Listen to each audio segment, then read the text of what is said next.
Hey guys, what's going on? So today we are talking about the upcoming Halloween event, the new adventurers that'll be coming along, as well as the new worm prints and dragons. Here we can get a quick glimpse at all of the artwork. Here are the worm prints here. Got 3 5-stars as well, Witch's Kitchen, Of Trick and Treats, and Plunder Pals. Here we have the one dragon, Silka, Festive Prankster, a special Elisanne, I guess, being the 5-star, and we got a 4 and 3-star as well. As far as I'm aware, this is all the current known information regarding the Halloween event. Everything here is light type. There's also going to be a summoning showcase with all of these dudes. We can check out the individual ones as well. Here's Elisanne, for example. She is the 5-star. As a side note, I don't typically go over like data mined stuff or stuff that isn't actually in the game because it could just change.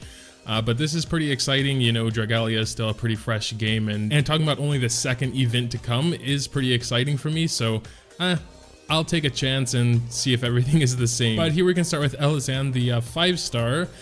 We're gonna go ahead and just put all these to max level because obviously, you know, we want to look at her max potential here. And if you were able to pull her, you know, you don't need to pull duplicates or anything, so that's cool. So she's got 2 main skills, Sacred Maiden and Mischief Maker. Let's start with Sacred Maiden first. So it looks like this skill has 3 phases. I assume you'll go into the next phase after activating it once. And the first phase will just deal 8 hits of light damage. The second phase does the same, but also increases the entire team's strength by 10%. And the third phase is part recovery as well. So that's pretty cool. But when you're using the skill for the 3rd time, skill shift will end, and I guess you kind of have to restart the whole process.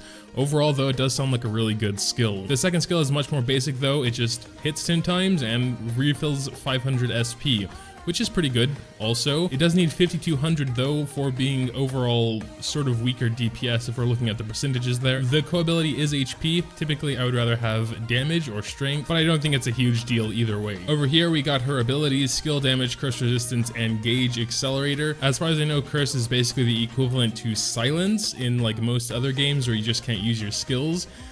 So I would prefer her to be resistant to something more damning. I'm not super familiar yet what other debuffs dark units can cast. Curse doesn't seem super dangerous. The gauge accelerator though is pretty nice. So if I'm understanding everything right there, you can get into the break state faster. And we also have her mana tree here, but obviously she's just going to be getting all these abilities and leveling them up, so we don't need to dive into that really. We also got Witch's Kitchen here, a new 5-star worm print. And we can check out its abilities real quick. Full HP is skill damage by 30%. Dang, that's pretty cool. And if you're really good with dodging and everything and learning the boss's mechanics and their attack patterns and whatnot, then being at full HP isn't super hard, especially if you have like a Hildegard with you or however the hell she's called. And that only goes up by 5% when you get it to level 2, so I wouldn't say that's super important to even get. It is a 5-star worm print, so it'd be very hard to get anyway. We also have Blindness Resist. If this is another dark debuff, then yeah, I would rather have the Elisanne have Blindness Resist because that's much more annoying. And then we have this last one, Trick or Treats, which is event specific. But I do believe that most 5-star worm prints only come with 2 normal skills anyway. So this is basically a bonus for the event.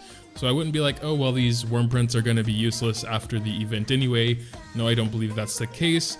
They're just bonuses. But if you get that to level 2, it goes up to 100%. That's pretty crazy. Here we have Of Trick and Treats, another 5-star worm print for the event. We have Skill Prep, which will fill some of the skill gauges at the start of the quest. I honestly don't like those too much because especially in longer fights, you don't feel that 20% very much, but I wouldn't say it's bad either. We also have Shadow Resistance, so you'll be taking less dark damage. Only 5% at level 1, goes up to 8% at level 2, and then the same bonus event ability here as well. We can also check out the 4-star Event Adventurer as well. She's a healer. Her first skill is going to be healing. Nothing much else to say there. And a sort of blood-sucking ability, which is interesting, called Bitter Trick. It'll deal 1 big hit of AoE damage and restore her HP by 5% of the damage she deals. 5% doesn't sound like a lot, but the damage adventurers can deal and the HP they have, especially with an attack like this dealing 555% light damage, she'll definitely do way more damage than she has HP, so she should heal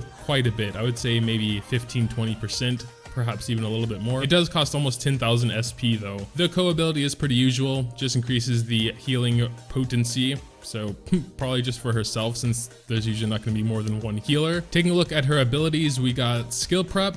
So I mean that can go up to 75. And, you know, that is a much bigger number. So when you can already do, you know, almost both your skills straight away, that is a little bit of a difference, I would say, than like the Wormprint ability where it's like 20%. We also have poison resistance, which is just damage over time, but that can be pretty annoying when it lasts for a while. Also 10% strength buff when full HP. So overall, I would say she's a pretty good character. Also taking a look at the event Dragon, pretty basic it looks like, just dealing some AoE light damage and reducing the enemy's strength by 15%. And if attuned to a light adventurer, it'll increase their HP and strength. I'd much rather have a defense reduction if there's going to be a reduction of any sort, but it's fine, I guess. Personally, I haven't raised any light characters right now, so so at least the dragon isn't super interesting right now. But if I do happen to get that light Elisanne there, then you know, could change my mind. And finally, Edward. I know he's just a 3-star, but you know, he is an attack unit. He's got 2 attack skills. With his Nightmare Waltz, it is kind of a blood-sucking one as well, restoring 5% of the damage he deals as HP to himself. First skill is just a basic attack. Co-ability is Strength, and here's where 3-stars really kind of struggle, I think, because 2 of their abilities are taken up with a resistance. In his case, it's Curse, which, I don't know, I don't personally feel is very dangerous. And even then, even when you can max it out, I believe that looks to be only 75%, not even 100, like 4 and 5 stars. And then he also has full HP as strength, 10%. So yeah, 3 stars, I don't know. If you really like their design or something, go ahead and raise them, I guess. You know, even get them to 4 and 5 star, even though I'm not sure if that'll actually change their abilities and give them an extra one or whatever. We also got Plunder Pals here, which is apparently another 5-star Wormprint, but it uses 2 of its ability slots for the event, and it's only half as powerful as the other 5-star. I'm not sure if this is correct or not, because that sounds kind of weird. Increases Snack-o-lantern intake and trick-or-treat intake, so that's probably 2 types of currency you can use to get items, I would assume, and also skill damage. So this one is a little bit less interesting because it's really using one of its actual ability slots for the event, so when the event is over, it's going to be less useful. It'll just have skill damage there.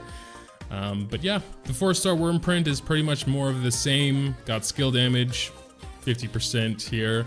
It's only a 4-star, so it might be easier to actually raise and get that 50% Snack-o-lantern intake. I'm pretty sure we don't actually know what the Snack-o-lanterns and stuff are used for, but it's probably going to be similar to the last event. You know, we have the medals, we have those summon stone things, we have the otherworld fragments. So some of it might be currency to enter a special place, some of it might be used for summoning. Some of it might be used as like a milestone like we had in this first event. And we also have a 3-star here, and yeah, increases Snack-o-lantern intake. Okay, but that's pretty much it. Those are all the items. Also have a special Sweet Retreat facility to increase light adventurers attack stat, and you will be spending your Snack-o-lanterns, at least some of them, on this facility. It goes up to 150 extra damage, but it says here it'll only be effective during the actual event. And the jack-o'-lantern, I believe, will be a decoration. Looks like we'll be getting some new quests and endeavors to do as well. Looks like this page is mostly empty for now because I guess we don't have all the information yet, but yeah, okay, looking forward to this event. Pretty cool characters, Wormprints, etc. going on here. And yeah, looking forward to seeing what goes on with it. I got all this information from the Gamepedia, by the way, or I believe it's dragalialost.gamepedia. So if you want to check it out yourself there, then yeah, go ahead. But yeah, that'll do it. Make sure to drop your thoughts in the comments down below. Leaving a like if you happen to enjoy is always greatly appreciated as well. Thanks, as always, for watching, and until next time.